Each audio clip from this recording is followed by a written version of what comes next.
அறிவு ஆசான் அம்பேத்கர் ஐயாவுக்காக ஒரு பாடல். உன்ன படி மன்ன பூடி சொன்னது இங்க நானா, அந்த தத்துவத்தை எழுதுனது அண்ணலோட பேனா, புத்தகத்தை ஆயுதமா மாத்துன ஒரு மேத, அந்த ஐயாவோட வழியில தான் வாழ்வது தனிப்பாத, நடமாடிய நூலகம் யாரு, அம்பேத்காரு காரு காரு, அவரு எதுக்கு நம்மள படிக்க சொன்னாரு, யோசிச்சு பாரு பாரு பாரு.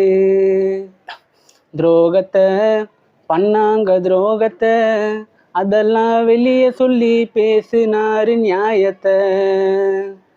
துரோகத்தை பண்ணாங்க துரோகத்தை, அதெல்லாம் வெளியே சொல்லி பேசினாரு நியாயத்தை. எங்க முன்னோ